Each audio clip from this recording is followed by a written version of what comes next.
Who would have a question for Antonio? Go back to TV row behind the lights to Tyler.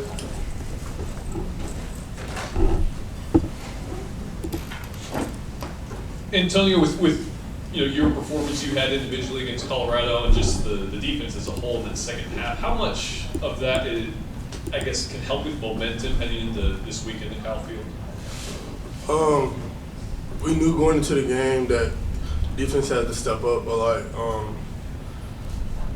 the momentum itself, we just know preparation in this week got to be that much more on both sides of the ball. We coming home, we got to defend our home turf, so that's pretty much. All right, we'll stay back behind the lights and go to Mike from KAGS. Antonio, I got two quick ones for you, but Coach Elko and Coach Fisher talked about you being versatile. Where do you think you fit best in the secondary?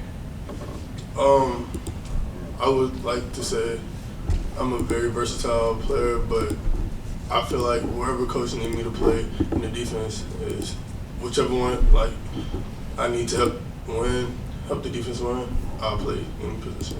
And then secondly, where'd you learn to hit so hard? And is that something you take pride in, being a big hitter from the secondary? We work on tackling drills every day. Coach Elko made sure that we have the right technique.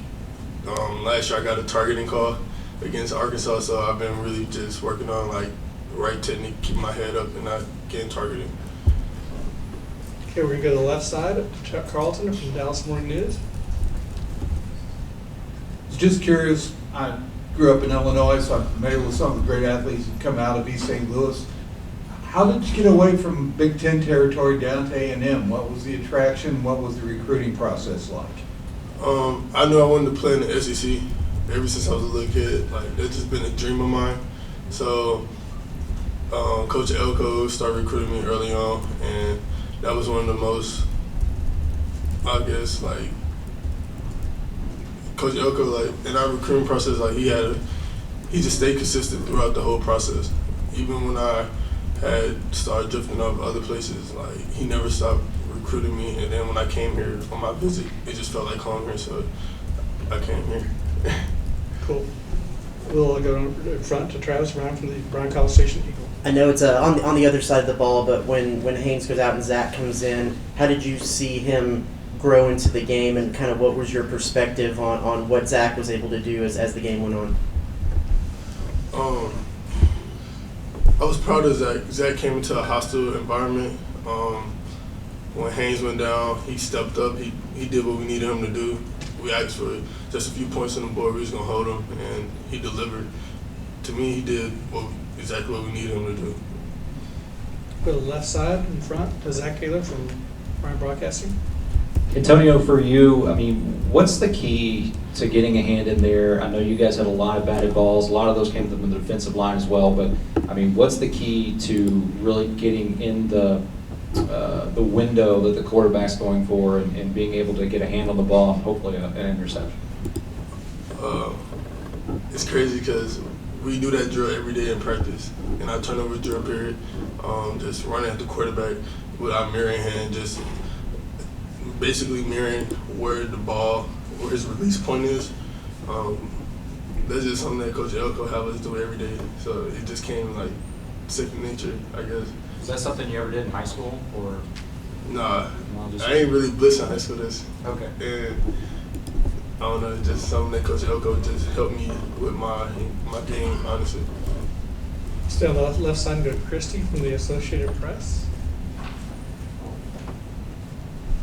How much pride do you guys as a defense take in being able to shut down other teams, and how important is it to have that kind of defense playing in the SEC?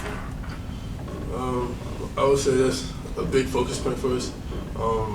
We like to look at ourselves as one of the top defenses in the country. So in order to be that, you have to be able to go in hostile environments and be able to play great defense. Even when the offense ain't going as well, there's going to be some games where offense is going to have to lean on us, and there's going to be some games where we're going to have to lean on them and just show the family, we had each other back. That's pretty much it. In order to be a top air coach, Coach Fisher always talk about being in that red area. That's what you have to do. Stay in the middle. Go to Olin Buchanan from Texags, and then Chuck. Yeah, a couple things, and Tony. First of all, can you tell us what y'all, or give us an idea of what y'all did differently in the second half to take away that run from Colorado after they'd had some success running the football in the first half? We went into the second half with just a different mentality. Like our first half, we didn't play as well as we needed to. They scored early on, but we rallied together. And Coach Elko just came in, and we just basically told each other like, we got to do this. The game's on our shoulders, and we just took pride in that. Do you guys, if you could speak for the whole defense, do you feel like that maybe the season is on y'all's shoulders now? I wouldn't say the season on our shoulders, but offense know we got their back, just like we know they got our back. Like I said earlier, there's going to be some games where we struggle, and then there's going to be some games where offense struggle. It's just how we always talk about unity. You got to be able to be there for each other, and that's what we did. We showed that defense was there for offense last week. Let's go back to Chuck Carlton from the Dallas Morning News. Correct me if I'm wrong on this, but I believe your first start came in the Orange Bowl win over North Carolina. How big a boost was that for your confidence and also into the off season in terms of knowing where you stood and kind of giving you a lift? Last year, I played a lot throughout the games. I didn't start, but the Orange Bowl was my first start, and it just gave me a mental boost. Honestly, coming from high school, being able to just play my freshman year. A lot of people don't get the opportunity. I was blessed with the opportunity, and during the offseason, I just really focused on my man's coverage, and I knew coming back into this season that I was still going to have to fight for a job because Eric Young was still coming back, and he's a great player. And so we just basically we used each other as motivation every day at practice. Like, we pushed each other, and that's how it was. We weren't really like a fight or anything. We used each other as motivation. Let's go to the front right to Cole from All Aggies. Antonio, I just want to get your thoughts on you, Brian, and Jalen all coming in together. They've been playing very well on the outside, especially with Miles being gone. What have you seen from them in their development? And then have they told you anything about how you've been playing on the inside? Me, BG, Brian, and Jalen, we all close.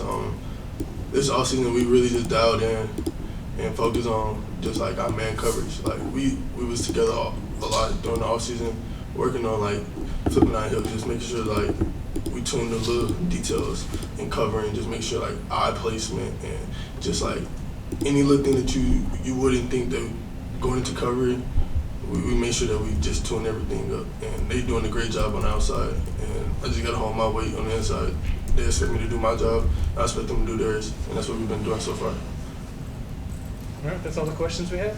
Thanks. Good job. Thank you.